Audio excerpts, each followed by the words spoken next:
Those bags are for you and Dad to take. Get out of here, will you? I couldn't hide my shock at the sight of the bags piled up at the front door. Everything in them belonged to me and my husband, from clothes to daily necessities. What's going on? Why are you kicking us out of our own home? My hands trembled with anger at the sheer injustice. Seeing my reaction, my son and daughter-in-law smirked. We're taking over this house before Dad gets back from his business trip. Consider it our wedding gift.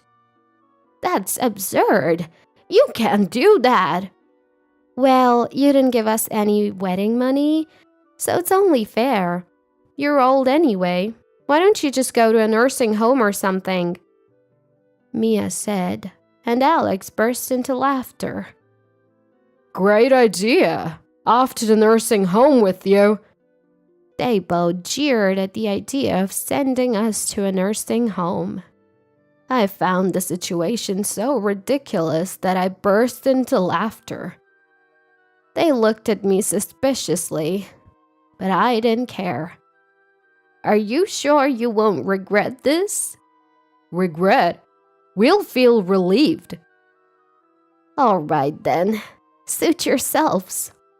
I smiled at the bluffing Alex and Mia, grabbed my bags, and left the house. It feels so good without the nuisances. We got the house too. This is awesome. I heard their jubilant voices from the other side of the front door. They have no idea what's coming for them. I dragged my carry-on bag away from the scene. My name is Laura. I've worked in caregiving for many years and retired at 70. I enjoy interacting with people, so even after retirement, I volunteer locally. My husband is also in his 70s and runs a small to medium-sized business. He's quite active for his age, often accompanying his employees on business trips. It seems that the company will be handed over when the successor grows up, so I would like to support my husband's work until then. We have a son named Alex. He was a miracle baby for us, as we struggled with infertility for years. We raised him with love and care, and he used to be a well-behaved child. Alex had always been a good kid, the kind of son that made parents proud and neighbors talk. It's not like we spoiled him. We taught him the basics. What's wrong is wrong, and don't do things that annoy others. But when Alex hit high school, we realized there's only so much parents can do. He started hanging out with a local group of troubled teens, and his life began to spiral. The influence of friends can be greater than that of parents. Our once honest and straightforward son became rebellious, selfish, and self-centered. He barely graduated high school and went on to a local college, where he started demanding to live alone. We rented an apartment for him and supported his tuition and living expenses. We hoped college would give him a sense of urgency and a stepping stone to independence. But Alex barely attended classes and remained aimless even after barely graduating. Now, Alex is in his mid-40s. No job, no significant other. Is he going to be all right? These were my worries when I called him about coming home for the holidays. That's when everything started to unravel. Hello, who is this? The voice I heard after 6 months was clearly not Alex's. A woman's voice, cute but somewhat languid. Is this Alex's phone? Who are you? Who are you? I heard Alex's voice faintly in the background. Mia, who are you talking to? Alex, some unknown lady is calling. I don't know any older women. Who is it? Alex, now laughing, took the phone and his voice turned noticeably annoyed when he realized it was his mom. What do you want, Mom? Why? You haven't shown your face in years. How about coming home for the holidays? Your dad misses you. In fact, my husband was really missing him. Probably more than me. He's always concerned about Alex's future and well-being. Maybe it's because they used to fight a lot during his teenage years. But Alex's response was cold. Nah, coming home is a hassle. I'm staying here with Mia. At least call your dad. Yeah, I get it. So the girl earlier, Mia, are you dating her? Living together? I couldn't help but ask about the woman I had just spoken to. Would a girlfriend really answer her boyfriend's phone without permission? Would she rudely address a stranger as you and speak without any courtesy? Honestly, it was pretty outrageous. But instead of answering, Alex just clicked his tongue in annoyance. Ugh, so annoying. What did you say? You guys are always so annoying. Always meddling in my business. Without a shout, he hung up the phone. I had been yelled at during Alex's rebellious years, but I never thought he'd speak to me like that as an adult. I stood there, phone in hand, stunned. I'm home. Did you talk to Alex? That night, I told my husband about the rude woman who answered the phone and the harsh words from Alex.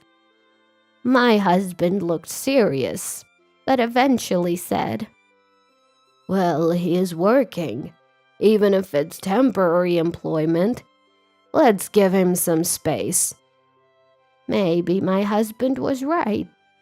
I was shocked when Alex changed in high school, influenced by his surroundings. I've been anxious that he might be hanging out with the wrong crowd or dating someone questionable. Maybe my over-involvement was getting to him.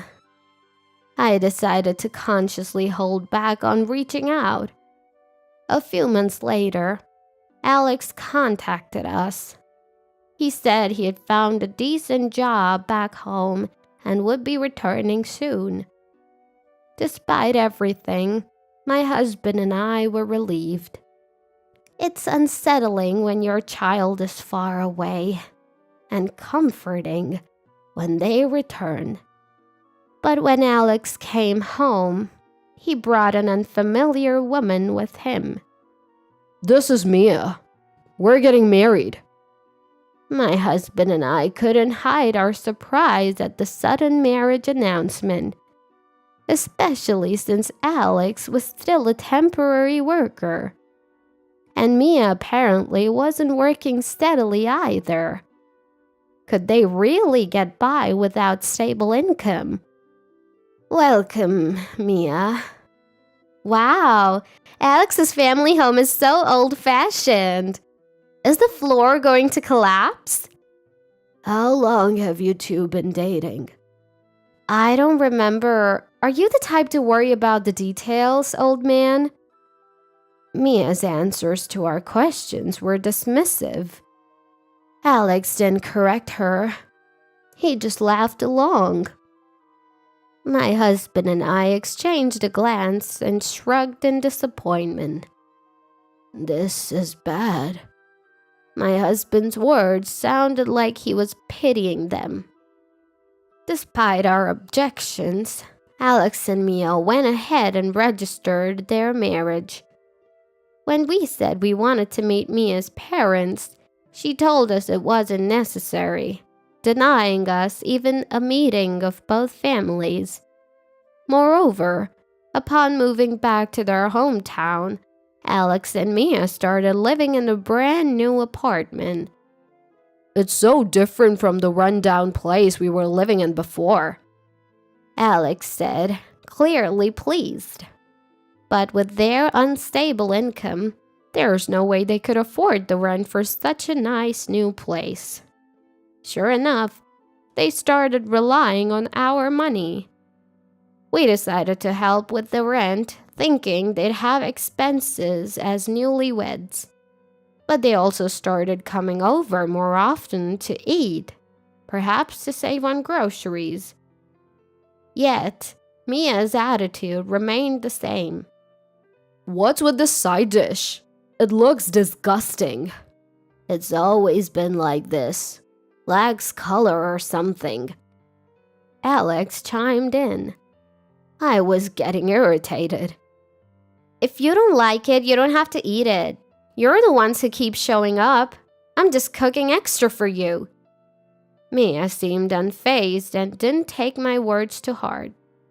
Influenced by her, Alex became increasingly rude to me and my husband, making us dread interacting with them.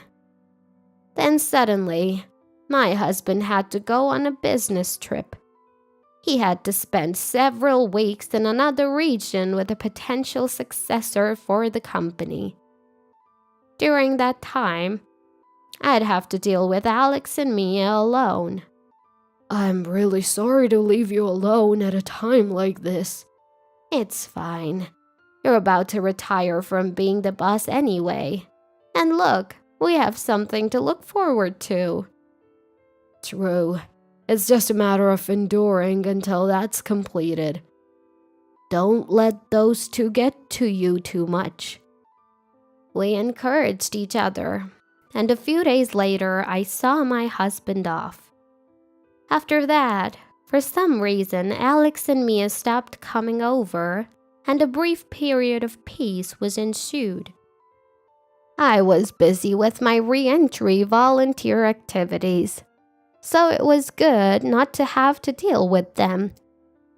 But one day, I came home to find Alex rummaging through my dresser, where I keep my banking cards.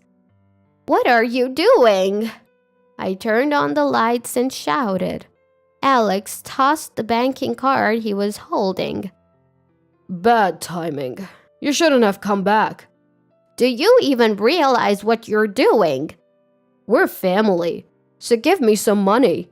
We didn't even get a wedding gift from you. Alex lamented not receiving a wedding gift, but that's to be expected. After all, my husband and I still haven't accepted his marriage to Mia. We're already helping with their rent and providing meals. And now he's trying to steal his own parents' banking card. Unbelievable. I immediately kicked Alex out. I don't remember raising a child who would steal money from his parents. If you ever do this again, we're done. I hurled these strong words at him, and he left, clicking his tongue. I immediately called my husband to tell him what had happened.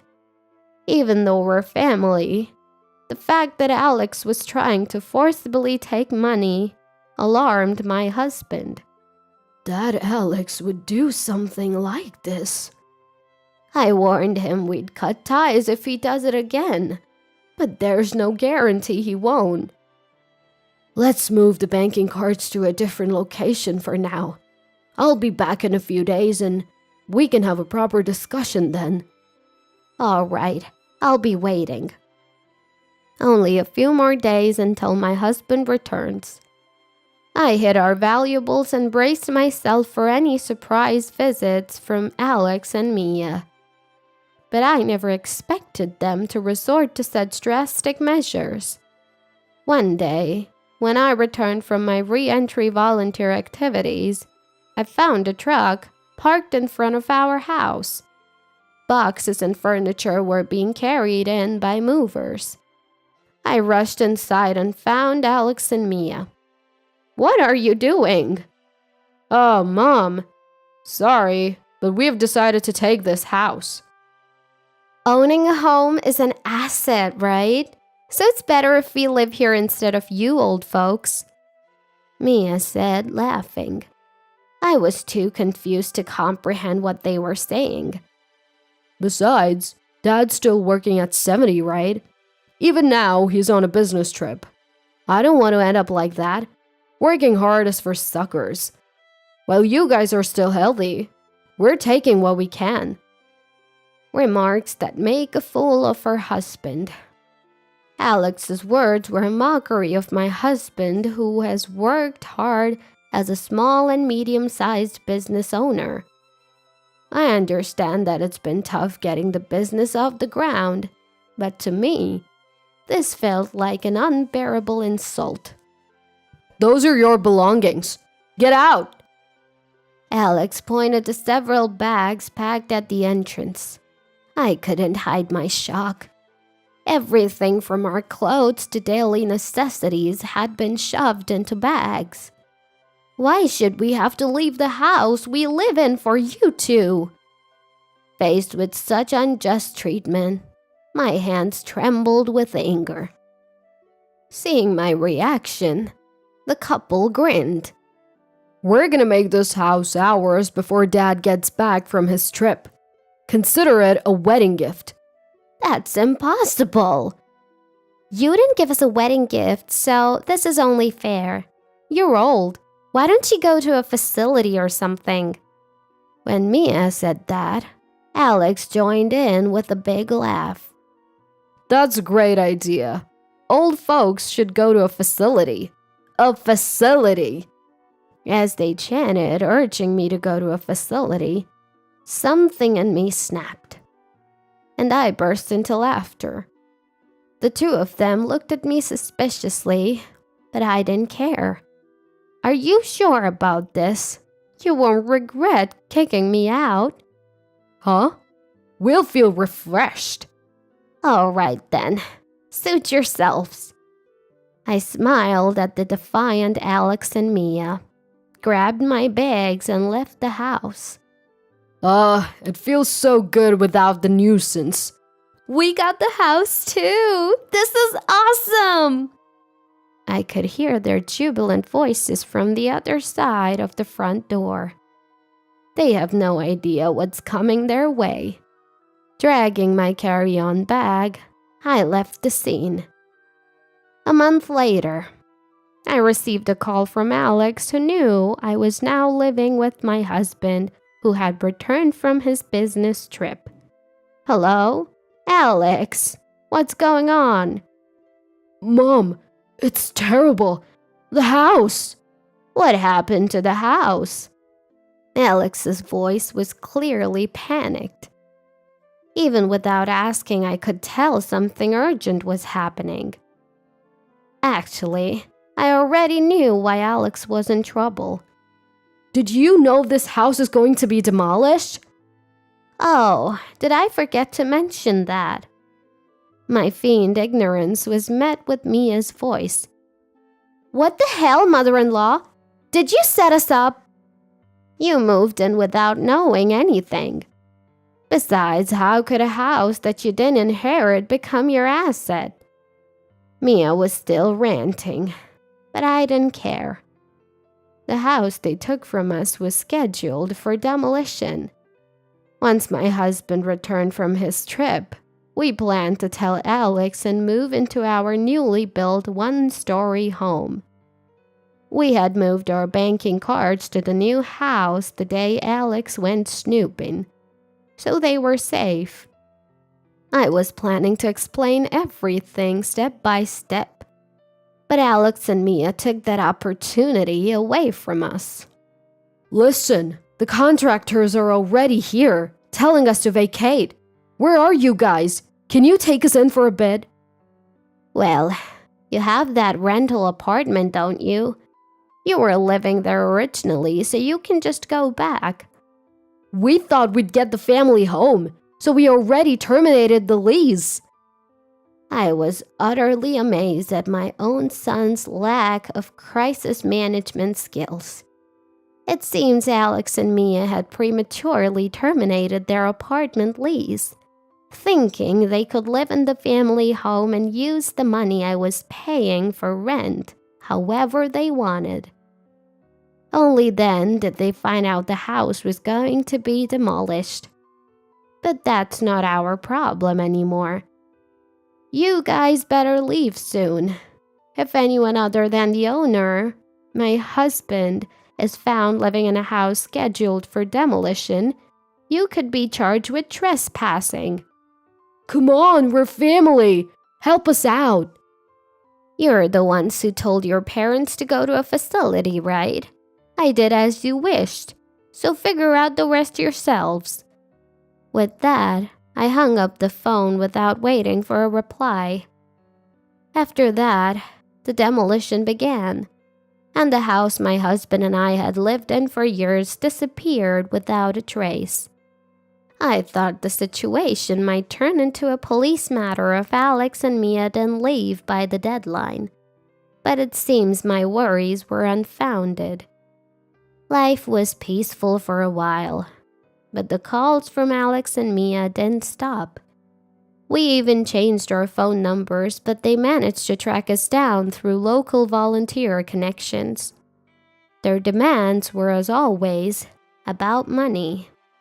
Alex and Mia, without stable jobs and now without a home, were living in company housing while working at a factory.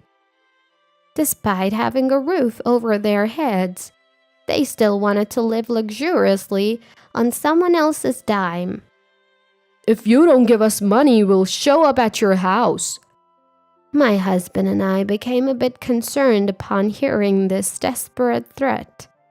Only a handful of people know the location of our new home. My husband had just retired as the CEO and passed the reins to his successor.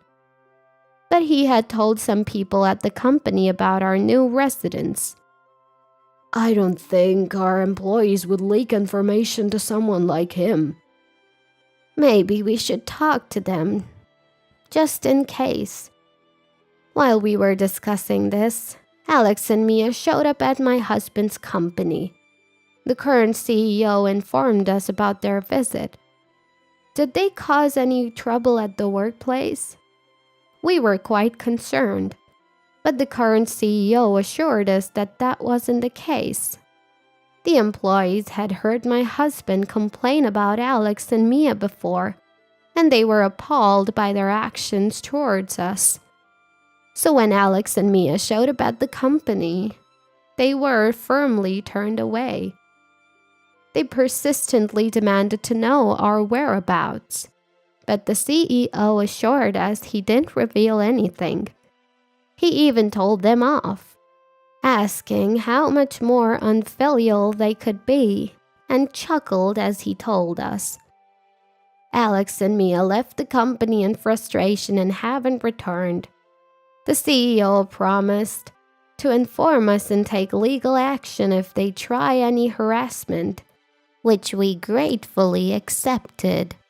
He assured us that the entire company intends to protect my husband and me. It's probably the result of goodwill my husband built up while running the company. And we made a decision. We're cutting ties with Alex and Mia, wanting money so badly that they'd inconvenience not just their parents but also those around them.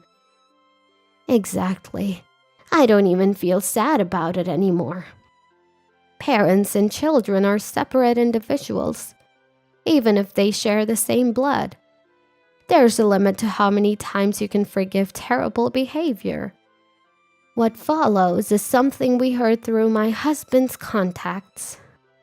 Alex and Mia apparently working non-stop at the factory. They've angered the factory manager by slacking off and doing a sloppy job with assembling parts. It seems they're now paying the price for their previous laziness. Perhaps because of their busy lives, Alex and Mia are constantly fighting, causing complaints from their neighbors in the company housing. Saving money is difficult for them, as their hobbies include playing the lottery and smoking, both money-draining activities. The stress of not being able to save money despite working hard and having no one to rely on must be tough. But I can't bring myself to feel sorry for them. They've never worked a proper job, which is why they could shamelessly ask for money. I hope their factory jobs will lead them to change their ways, even a little. I still get occasional calls and emails from Alex. He writes things like he's sorry for what happened and wants to get along as a family. He seems to have changed a bit, but I still can't trust him. Only when they become self-reliant and considerate can we share a life together. As long as they're preoccupied with themselves, a fresh start will be difficult. Since retiring as CEO, my husband has taken up home gardening, something he's wanted to do since he was young. I assist him with his gardening while continuing my re-entry volunteer work in our new location. I had hoped to live peacefully with our son and daughter-in-law. Ideally, I would have wanted to live peacefully with our son and his wife. That wish may not have come true, but as long as I know they're alive and well somewhere, that's enough for me. The time I spend with my husband is more precious and warm than anything else. I intend to protect this invaluable happiness and lifestyle with all my might.